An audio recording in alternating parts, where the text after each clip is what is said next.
Olá pessoal, de volta, eu, professor Wilson Cândido, com mais um vídeo da série Mais Estímulos, Mais Possibilidades, continuando a falar sobre síndrome de Down e agora associando aí as principais comorbidades dessa condição diagnóstica.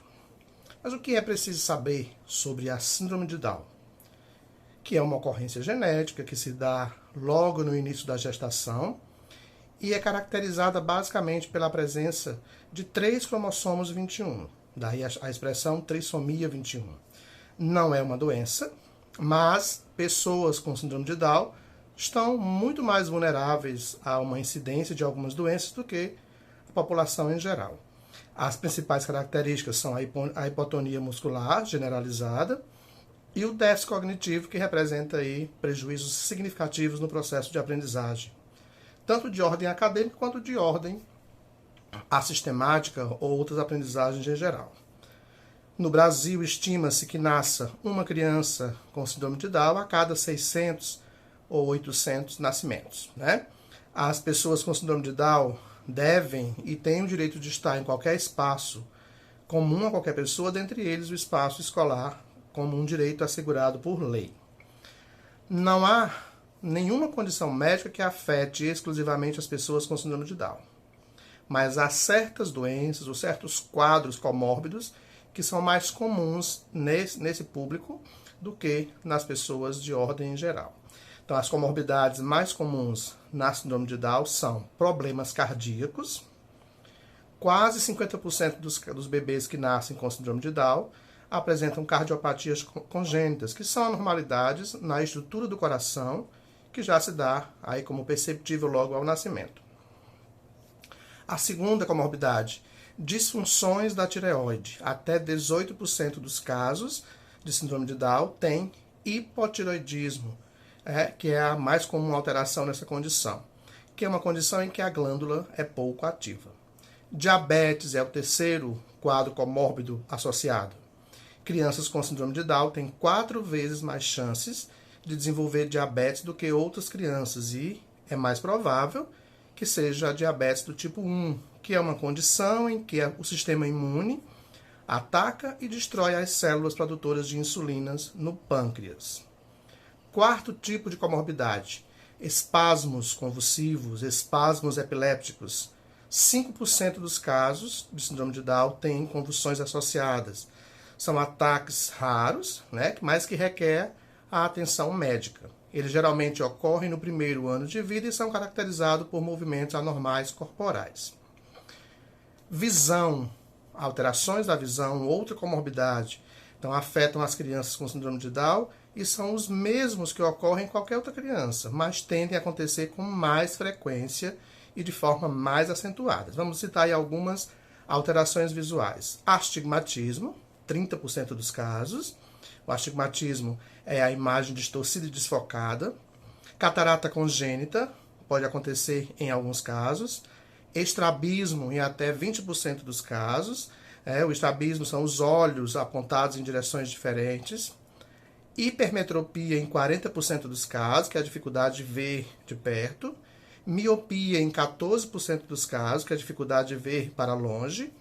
Nistagmo, em 10% dos casos, são movimentos involuntários dos olhos, e ambliopia, que é o chamado olho preguiçoso. Então, a gente tem aí algumas alterações bem significativas de ordem visual. 75% das crianças com síndrome de Down têm alterações visuais, podem apresentar aí perdas ao longo da vida. Então, é mais comum se observar nessas condições fluido na orelha média, que se não tratado pode comprometer também a linguagem e o processo de aprendizagem. Alterações do sangue. Existem algumas diferenças nas contagens de células sanguíneas nas pessoas com síndrome de Down e também uma maior chance para o desenvolvimento de leucemias. Alterações ortopédicas, que traz aí como consequência da frouxidão ligamentar e da hipotonia muscular, umas situações aí que pode estar ligado a prejuízos ortopédicos. Dentre eles, 30% dos casos apresentam instabilidade crânio-vertebral, que se caracteriza nesse contexto pelo excesso de movimentos entre duas vértebras no alto da coluna vertebral. Questões de ordem dentária, saúde bucal é outra comorbidade. Então, algumas questões odontológicas são bem presentes nas pessoas com síndrome de Down, em especial erupção dentária tardia e irregular, bruxismo, que é o ranger dos dentes, é muito recorrente, dentre outras alterações que merecem avaliação odontológica. 70% das pessoas com síndrome de Down têm alterações dermatológicas, né? Em especial uma pele ressecada, que pode apresentar aí algumas condições outras associadas a isso. Dentre essas alterações, podemos observar língua fissurada em 80% dos casos, língua geográfica em 10% dos casos, que são essas placas vermelhas e lisas na língua, com bordas irregulares. 9% dos casos apresentam alopécia areata, que provoca queda de cabelo. E 2% dos casos podem apresentar vitiligo, que é a perda de pigmentação da pele, além de psoríase, dentre outras condições que um dermatologista irá investigar. Questões de ordem gastrointestinal. Está presente aí alterações gastrointestinais em 10% dos casos de pessoas com síndrome de Down. Dentre eles, aí, apresenta-se o mau funcionamento intestinal e é muito comum intolerância a alguns derivados, como, por exemplo, intolerância ao glúten, né, que é a doença celíaca, que a gente já falou em outro vídeo, dentre outras anormalidades no interior do intestino, especialmente no intestino grosso.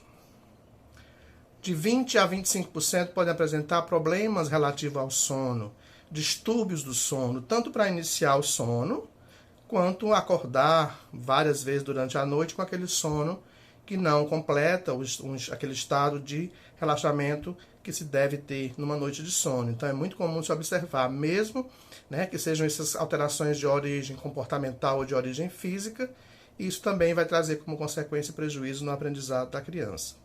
É comum se observar a apneia obstrutiva do sono se tiver também alterações respiratórias associadas. Então o problema de sono pode chegar, em muitos casos, a 80% enquanto recorrência nas pessoas com síndrome de Down. Então essas foram as principais comorbidades manifestas nas pessoas com síndrome de Down. Existem outras dentro dessas mesmas condições comórbidas que vale a pena observar, né? É interessante se investigar. Isso demanda aí uma atenção médica integrada, neurologista, psiquiatra, dentista, nutricionista, dermatologista, ortopedista, né? Traumatologista. A gente tem uma infinidade aí de áreas médicas que se fazem necessárias enquanto investigação para a pessoa com síndrome de Down. Além das equipes multidisciplinares que irão tratar precocemente do processo de estimulação, já se entendendo que é uma criança que nasce com alterações ligadas aí à sua forma de funcionamento em função desse cromossomo que está alterado, trazendo como consequências atraso ou prejuízo no neurodesenvolvimento. Quanto mais cedo inicia-se o processo de estimulação, mais chances de desenvolvimento global a criança pode apresentar e desenvolvimento de ordem intelectual, social, comunicacional irão surgir aí com maior eficácia se a gente iniciar o processo muito cedo. A orientação hoje é que, logo após o nascimento, poucos dias depois, já se comece as abordagens de terapia ocupacional, fisioterapia, né? Porque uma criança que, em relação a outras crianças, nasceu aí com um atraso muito significativo, além dessas infinitas possibilidades comórbidas presentes nas pessoas com síndrome de Down, ok? Síndrome de Down e comorbidades foi mais um vídeo da série Mais Estímulos, Mais Possibilidades. Eu sou o professor Wilson e deixo como dica de leitura esse livro, Guia Prático de Neuroeducação, um excelente material para consulta, para que a gente entenda mais como o cérebro funciona e como isso se dá para que as nossas intervenções sejam de fato intervenções funcionais e eficientes. Abraço a todos e até breve.